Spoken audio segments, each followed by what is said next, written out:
Hey guys, this is Farel again. This time I got a little commentary video for you guys, just in time for Halloween. Well, it's a commentary for an educational film, so it fits. I mean, what's more frightening than a educational film? Well, it's actually an education film about Halloween, so I guess that fits along too. Hope you enjoy.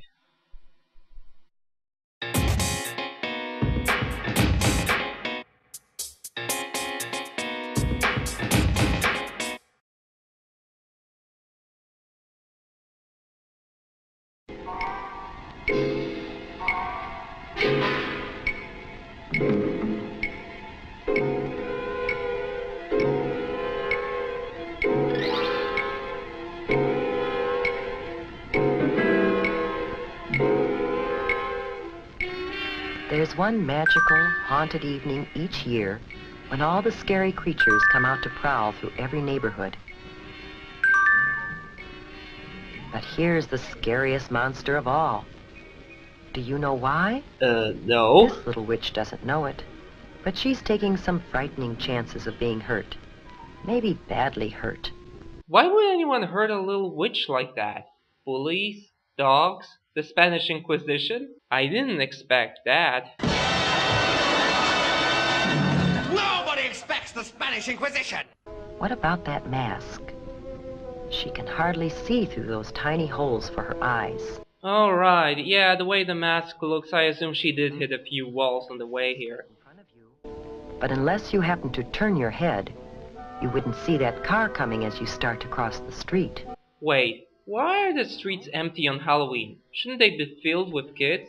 Also, shouldn't the drivers expect there to be kids on the street on this particular night? Ow, that hurts. No, not the candy, no! That it would be even worse to sprawl out on the street in front of a car coming. Now let's imagine that we're in that car. Can you see her clearly? Why not? Because there are no street lights on this street? As the driver of a car or truck, you might not see her until it's too late. And that's really scary. Yeah, not as scary as The Shining or Alien, but still. Before we think about some ways that the little witch could see and be seen better, let's take another look at her costume. Whoops, down she goes again. Aww. It seems as if she's collecting more bumps and bruises than candy tonight. Oh, really?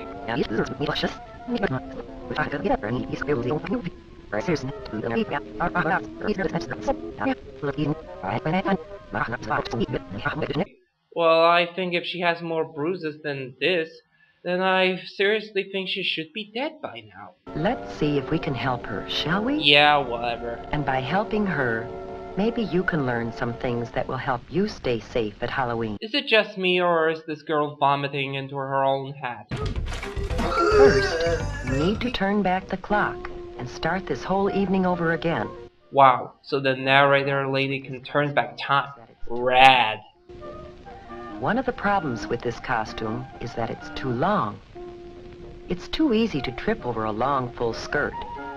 Tiny mini skirts for safety measures. So we can shorten the skirt. You should always shorten any skirt, pants, slacks, or cape that is too long or floppy. Now, the broom. That's a clumsy thing to carry, and it's something that you're likely to trip over in the dark. It's usually easy to shorten brooms. Yeah, so easy you shouldn't ask your parents for help. Or round off the sharp points of pirate swords and other costume parts.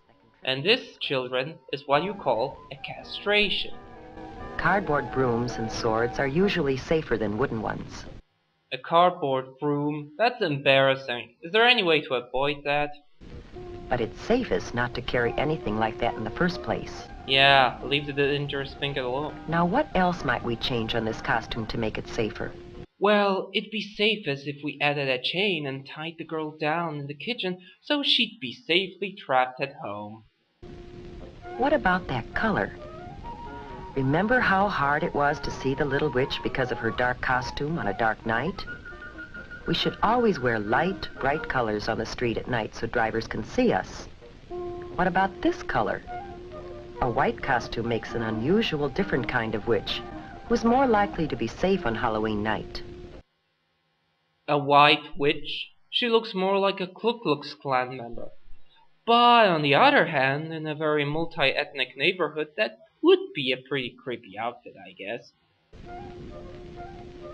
A good way to make any costume easier to see at night is to decorate it with reflective tape or reflective patches. Hey, good idea. But why don't we use radioactive plutonium and make her outfit shine bright green in the darkness? And while you're putting reflective tape on the costume, you should also add some of it to the bag or container you'll use to carry home your candy.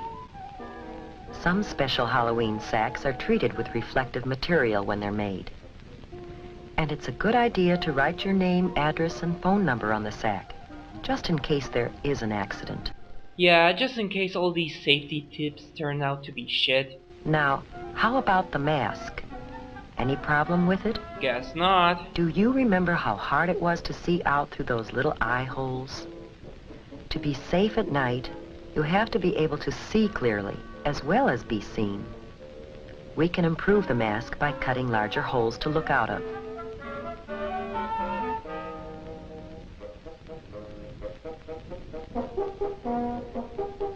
There, that's better. Isn't there a better way? But there is an even safer way. You can simply not wear a mask. Of course, what's the point of wearing a costume anyway? That's not what Halloween is about. Oh, you think you need a mask to disguise yourself?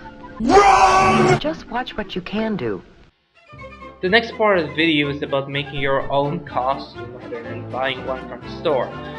This is kind of boring, and doesn't really have anything to do with safety, but actually I just want to point out that this is the only part of the video I agree with.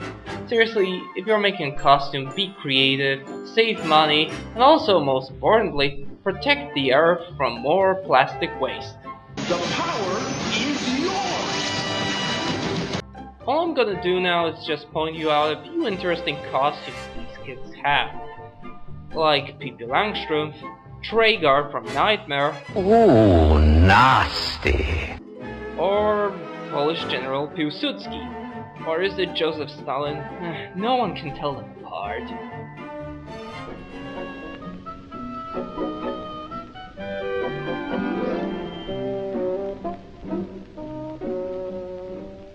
Now our little witch has turned into a beautiful princess. Wait, so now she's a princess?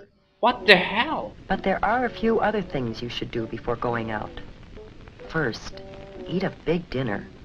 If you go trick-or-treating while you're hungry, you'll be tempted to sample some of your treats while you're out.